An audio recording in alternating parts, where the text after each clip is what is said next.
As many of you guys will know, because I haven't been making a secret of it, I broke my arm 4 weeks ago now, flying my hang glider. And I just wanted to make this video to explain what happened and try and educate people so that others don't fall into the same trap that I fell into. I often tell people that hang gliding doesn't have to be dangerous. It has high potential danger, just like an object held up high has high potential energy.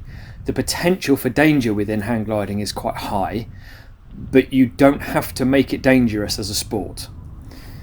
This accident that I had was a result of me getting complacent and me getting cocky and thinking that I could pull off something that I couldn't pull off. I never would have been able to pull it off. So here's me flying Wheelswing Sport 3 135 at Combe Gibbet, a site the south of England. And I was having a whale of a time. I was having a wonderful flight. I'd flown a high-end intermediate just before this flight, and then jumping on this small Sport 3 on the same day, same conditions, just half an hour later.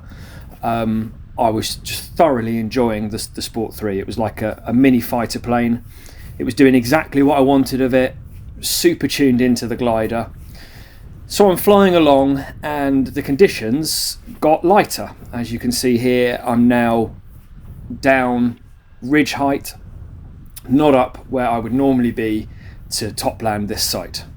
So if we pause it here, I can show you the normal approach for a top landing. You would fly up behind the road you can just see on the right there. You'd fly a downwind leg, a base leg, and then into wind and land on that shoulder there, which looks in this video like you'd be landing crosswind, but actually the wind when we fly this site is normally more like this arrow here.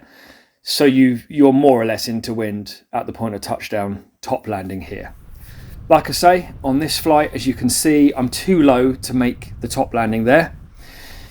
So I do a 180 and I'm looking at the hill. And there's another option of top landing here where instead of landing back on the shoulder, you can land where you see these gliders at the top of the hill. That would have meant a really early turn in from where you see the video paused here, with then a turn into wind at the last minute to put me landing nicely just in front of those gliders that you can see there. Again, the wind isn't quite straight onto the slope. We fly it with the wind off a bit to the west. What's not maybe obviously apparent in this picture is that there's actually quite a big gradient change. This green line I've drawn here, to the left of that green line on top of the hill, is relatively flat, and then there is a sharp drop off, a steepening of the slope to the right of the green line. Cameras tend to flatten the look of a hill, which is why it's not overly obvious from that shot. So I'd intended to land to the left of the green line, and where I actually touched down was just to the right of the green line. Now what undid me was, probably because I'm a little bit in the wind shadow there from that spur, is at this point I then lost a huge amount of height. So I've pulled on for speed and I've gained the speed, but now there's no way I'm making the top of the hill. Now at this point, despite that little bush on the right hand side there, I've still got an out. I can still easily turn to the right. I've got excess speed now. I can turn out to the right, fly away from the hill, either scratch back up again or bottom land. But in my cockiness, glider was doing exactly what I wanted it to do. I thought, no, I can carry on and land. You can also see the difference now in this shot between where I'd planned to land at the top there, shown by that green arrow, how relatively flat that is, compared to where I actually land, shown by the orange arrow. And then here is the actual incident.